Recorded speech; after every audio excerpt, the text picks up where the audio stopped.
রাজ্য জুড়ে অন্নপূর্ণা ভান্ডারের চর্চা।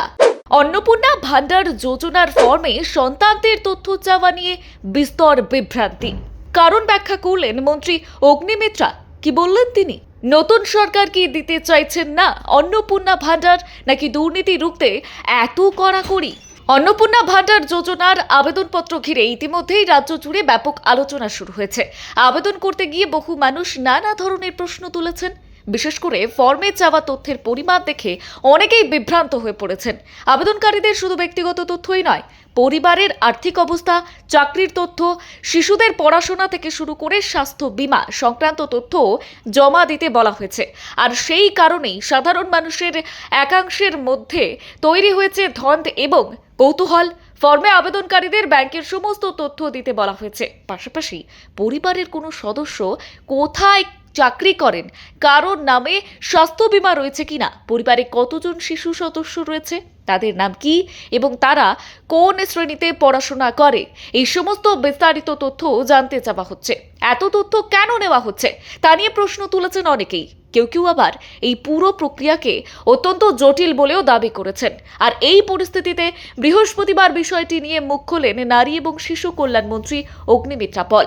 তিনি স্পষ্ট জানিয়েছেন, এই কঠোর নিয়মের মূল উদ্দেশ্য হলো বেনিয়ম এবং দুর্নীতি আটকানো। আর তার দাবি, আগের বিভিন্ন প্রকল্পে অনিয়মের অভিযোগ সামনে আসায় এবার সরকার শুরু থেকেই সতর্ক অবস্থান নিয়েছে। মন্ত্রী বলেন, এই যোজনায় আবেদনকারীর আয়কর ফাইল থাকলে তিনি টাকা পাবেন না, আর যদি আয়কর না থাকে তাহলে অবশ্যই সুবিধা পাবেন। এখানে আবেদনকারীর বিষয়টিকেই সবচেয়ে বেশি গুরুত্ব দেওয়া হচ্ছে। অগ্নিমিত্রা পল জানিয়েছেন, পূর্ববর্তী সরকারের আমলে চালু হওয়া লক্ষ্মীর ভান্ডার প্রকল্পে বহু অনিয়মের অভিযোগ উঠেছিল। আর সেই প্রকল্পে মহিলাদের প্রতি মাসে আর্থিক সাহায্য দেওয়া হলেও পরে দেখা যায় অনেক ক্ষেত্রেই নিয়ম না মেনেও টাকা দেওয়া হয়েছে। এমনকি বহু পুরুষও সেই প্রকল্পের সুবিধা পেয়েছেন বলেই অভিযোগ উঠেছে। বর্তমান বিজেপি সরকার সেই ধরনের কোনো অনিয়ম বরদাস্ত করবে না বলেই স্পষ্ট বার্তা দিয়েছেন মন্ত্রী। তিনি আরও বলেছেন, শুধুমাত্র কাগজের তথ্য গোপন করলেই হবে না, সরকারের কাছে বিভিন্ন তথ্য যাচাই করার নিজস্ব ব্যবস্থা রয়েছে। ফলে কেউ ভুল তথ্য দিলে বা কিছু লুকোনোর চেষ্টা করলে তা সহজেই ধরা পড়ে যাবে। উদাহরণ হিসেবে তিনি বলেন, কারোর যদি 4 চাকা গাড়ি থাকে অথচ ফর্মে তা উল্লেখ না করা হয়, তাহলে প্রশাসনের নজরে তা চলে আসবে। অগ্নিমিত্রার কথায়, আমি মা বোনেদের বলবো, কোনো ভুল তথ্য দেবেন না। তখন যদি কোনো গরমিল ধরা পড়ে তাহলে আবেদনকারী ব্ল্যাকলিস্ট হয়ে যেতে পারে। শুধু আর্থিক তথ্য নয়, আবেদনকারীদের সন্তানদের সম্পর্কেও বিস্তারিত তথ্য চাওয়া হচ্ছে।